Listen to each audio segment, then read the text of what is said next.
नमस्कार, आप देख रहे हैं NB24 न्यूज। मैं हूं आपके साथ पलक शर्मा। आइए नजर डालते हैं इस खबर की ओर। वक्फ संशोधन बिल पर मचे सियासी घमासान के बीच अखिलेश यादव ने भी एक बयान दे दिया। अखिलेश यादव ने कहा, भारतीय जनता पार्टी का इतिहास रहा है कि वह हर फैसला वोट बैंक के लिए और अपने लोगों को खुश करने के लिए करती है, लेकिन समाजवादी पार्टी वक्फ बिल के खिलाफ है। सपा मुखिया ने आगे कहा, वे कहते थे कि हम तुष्टीकरण की राजनीति कर रहे हैं। क्या वे इस ईद पर किट बांटकर तुष्टीकरण नहीं कर रहे हैं? सपा मुखिया ने कहा, अब तक वे हिंदुओं को गुमराह करते रहे और अब मुसलमानों को भी गुमराह करना शुरू कर दिया है। देखिए अभी इस वीडियो में। बिल लेकर के आ रही है। भारतीय जनता पार्टी का इतिहास, जिस तरह के फैसले लिए अगर हम देखें, उससे कहीं न कहीं जो परिणाम भारतीय जनता पार्टी चाहती थी वो नहीं आए।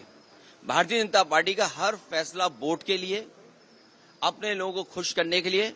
ये वक्फ बिल के खिलाफ समाजवादी पार्टी है, पहले भी थी, आगे भी रहेगी। जिस तरह के संशोधन भारतीय जनता पार्टी कर रही है, वो पूरा कंट्रोल अपने पास चाहते हैं। जो एडमिनिस्ट्रेटिव पावर है वो पूरा का पूरा अपने पास रखना चाहते हैं। इस देश ने वो समय भी देखा है कि जिस समय एडमिनिस्ट्रेटिव गलत फैसले की वजह से भारत की जो संस्कृति रही, भाईचारा रहा, उसके खिलाफ खाई पैदा की है।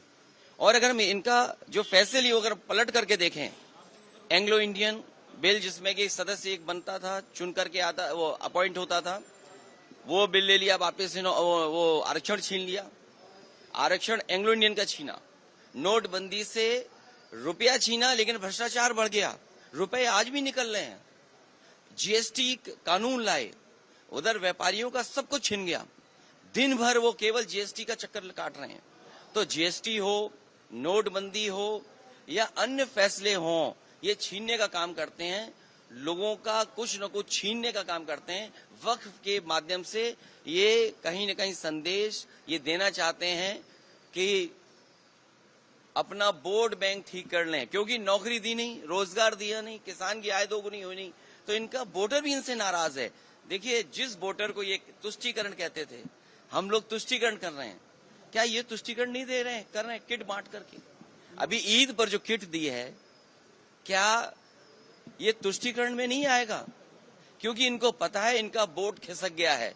अभी तक तो ये हिंदू भाइयों को गुमराह करते थे, अब इनकी कोशिश है कि मुसलमान भाइयों को भी गुमराह कर दें। सर, वो कह रहे हैं वक्फ पे विपक्ष गुमराह कर रहा है। सर कह रहे हैं कि वक्फ पे आप एंग्लो इंडियन इन्होंने छीना, क्या विपक्ष ने गुमराह किया? आपने आरक्षण छीना, जो यहाँ पर लोकसभा में चुन करके आते थे, असेंबली में अपॉइंट होते थे, तो वो छीना आपने। नोटबंदी पे आपने कहा कि आतंकवाद खत्म हो जाएगा, इनके लोगों को माफी मांगने जाना पड़ा। क्या आप सोच सकते हो? फौज के गलत फैसले की वजह से, हालांकि नई बात बनती ये कहने की है, लेकिन फिर भी कह रहे हैं, एक घटना ऐसी हुई जिसमें इनको माफी मांगनी पड़ी फौज के बड़े अधिकारी को जाकर के, जो गलत एनकाउंटर हुआ था। तो इन्हीं की वजह से आतंकवाद बढ़ रहा है। नोटबंदी फैसला लिया, क्या भ्रष्टाचार नहीं बढ़ा? एक व्यापारी उत्तर प्रदेश में, जिसके इत्र व्यापारी था, कारोबारी, 250 करोड़ रुपए निकला था नोटबंदी के बाद, और ये कहा गया समाजवादी पार्टी का है। जब इनकी बदनामी हुई, इनका फैसला गलत हुआ, इन्होंने अपनी बदनामी छिपाने के लिए समाजवादी पार्टी के जो पूर्व एमएलसी, उसके घर पे छापा मारा।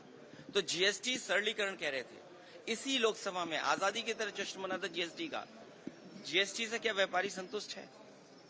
जीएसटी से करप्शन बढ़ा, महंगाई बढ़ी और व्यापारी के सामने संकट पैदा हो गया। इस खबर में बस इतना ही। देखते रहें NB24 न्यूज।